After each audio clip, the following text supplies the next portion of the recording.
rectangle and a square has the same perimeter 100 centimeter. Find the side of the square if the rectangle has a breadth 2 centimeter less than that of the square. Find the breadth, length and area of the rectangle. तो इस question में क्या बोला है पहले मैं ये बता देता हूँ। इस क्वेश्चन में इसने ये बोला है कि रेक्टेंगल जो है वो स्क्वायर, ये दोनों का जो पेरीमीटर है वो सेम है, जो है 100 सेंटीमीटर। और इसने ये बोला है कि जो ब्रेथ होगा ना आपके रेक्टेंगल का, वो साइड्स के, जो स्क्वायर का साइड्स आएगा ना उससे 2 सेंटीमीटर लेस देन होगा। उसके बाद आप ये बताइए कि उस रेक्टेंगल का ब्रेथ कितना होगा और लेंथ कितना होगा और एरिया क्या आएगा उस रेक्टेंगल का।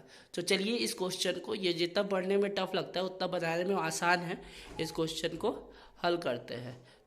तो इस क्वेश्चन का हल इस तरीके से है कि 100 सेंटीमीटर दिखाया है कि पेरीमीटर है आपका,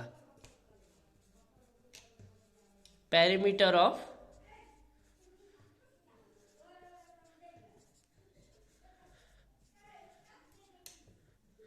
पेरीमीटर ऑफ स्क्वायर है। जब 100 centimetre peri of metre of square है तो पेरीमीटर का फॉर्मूला क्या होता है 4a। और जब 4a होगा तब जब आप इसको 4a के बराबर जब 100 है तो a का वैल्यू निकालने के लिए आप इसको क्या करोगे, 100 को 4 से डिवाइड करोगे। तो इससे ये कंफर्म हो जाएगा कि जो a का वैल्यू है ये 25 मीटर है, 25 मीटर है। यानी एक स्क्वायर जो है उसका साइड जो है वो 25 है।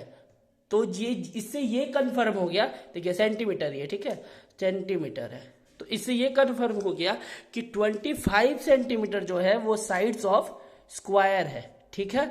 अब इस क्वेश्चन में ये बोला है कि जो साइड्स ऑफ स्क्वायर है ना उससे रेक्टेंगल का जो ब्रेथ होगा वो 2 सेंटीमीटर लेस देन होगा। यानी इससे ये पता चल जाएगा कि 25 में से अगर 2 को माइनस करेंगे तो 23 जो सेंटीमीटर होगा वो आपका ब्रेथ होगा किसका, उस रेक्टेंगल का। तो देखिए एक डाटा आपको मिल गया कि 23 सेंटीमीटर जो होगा वो उस रेक्टेंगल का ब्रेथ होगा, उस रेक्टेंगल का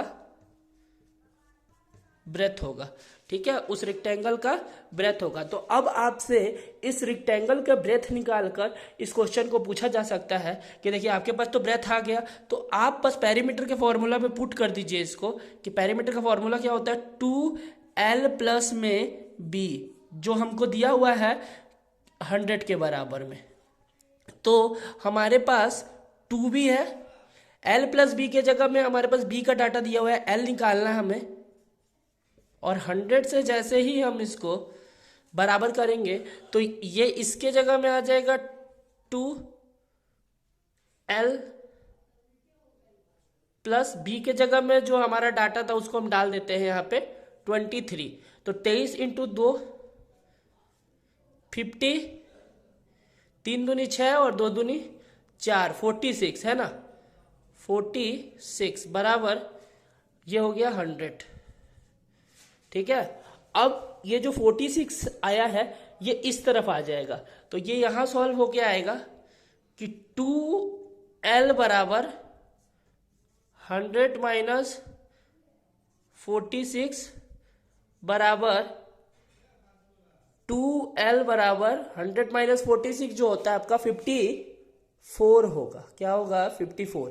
और ये l का वैल्यू जो अब आप काटोगे तो ये आ जाएगा 54 बाई में 2, तो ये कटेगा 2 दूनी 4 और 2 7 है। यानी l का वैल्यू भी आपके पास पता चल गया, आपको b का वैल्यू भी पता चल गया। अब इससे एरिया आराम से निकल जाएगा आपका। एरिया का फॉर्मूला होता है l इंटू बी। तो आप जैसे करोगे 23 इंटू